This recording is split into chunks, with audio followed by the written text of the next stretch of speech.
I love being married. I really do. I feel like I don't have any time to just still play around and try to get the right person. And for anybody that's looking to be married, if you're in that dating phase, for one, you need to have standards. You have to understand what those standards are. Yes. Now, I'm not saying that your standards should be so high and you all the way down here. You don't really bring anything to the table yourself. Come on. However, if you are dating, I feel like one of the things that I did to get my husband is I did make a list. I had standards. For one, I worked on me, and I feel like it's very important for you to know who you are. Yes. Okay, you have to know who you are, like for real, what you like, what you don't like, what you want, what you can tolerate. You have to know that about yourself, and then make a list of what you want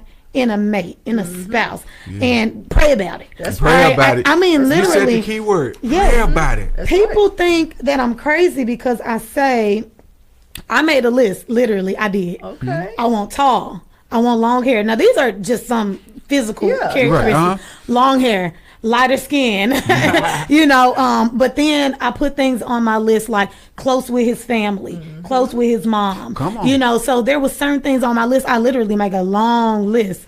And I prayed about all of those things, but first I had myself in order. All right. And I knew that I would go into a relationship and be 100%. I'm going to give you my 100%. That's right. So if it don't work out, I know it wasn't me. That's right. Yeah. Hello. And I always say, don't marry out of your league. Yes. Because, like, if you know go you're a in there, jealous, baby. insecure man, Yes. I'm talking to the men for a minute. If you're jealous and you're insecure man, don't go marry somebody, a beautiful woman that's confident. Exactly. Because then you setting yourself up. You're going to be coming around trying to keep up with her every move. You don't want a man in her face, this, that, another. Don't do that to yourself. Don't even put yourself through that. You're not ready for that. Yeah. Leave it alone. Don't marry out your league. One of our shows was a confident man. Exactly. You got to be confident. I'm not worried about this lady when she go across town or whatever. She got to go and get entwined with businesses or whatever she need to do. She a business lady. That's what I wanted. I'm proud of that, and I have confidence that she's mine. So that's the key. You got to have confidence that who you marry is the one you want, and don't worry about that outside influence. That's right. You got to stay. Hey. Look,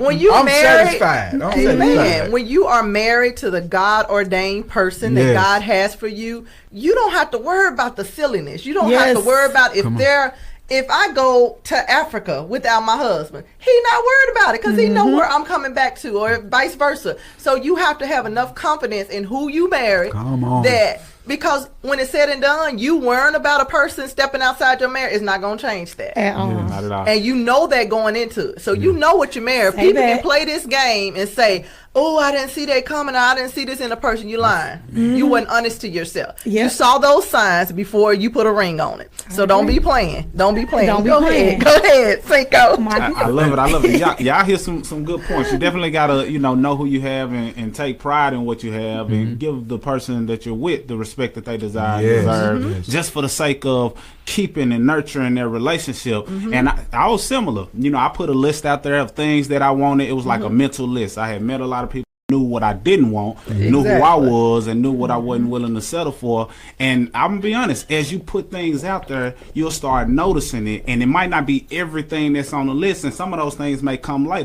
It's more funny than anything, but I'm gonna give you an example. Go ahead. Some of the main things that I wanted was, definitely somebody that was confident, somebody who was strong not and not a yes woman. I want somebody that don't mind contesting, or let me know if you hit a nail on the head. If I'm off, I ain't want a yes woman or somebody that was real gullible or things of that nature. There you go. Loyalty was at the top of my list. I could put up with a lot of stuff, but as long as you can maintain loyalty, that was at the top of my list. But one of the things I put on there was, I want somebody who can do my hair. Now, at the time, I had braids. Another skill of mine. But at the time, I had braids, and she not really a braider. Yeah. But I didn't know I was going to eventually want dreads, and now she retwists my dreads. So it dreads. came later. That's what I'm saying. And I just didn't know, and that was one of the things that I put on the list. And it was just funny how when I noticed everything, all of the things I wanted, I started cutting off all of the outside activity I was doing. I was like, this is the person, who I could see settling down with. And whether I was kicking it with my buddies or kicking it just having fun, this was who I wanted to be doing it with. So once I noticed that, I cut out all outside and really focused in on it. And, hey, here we are. I have a question for you, Mr. Smith. Okay.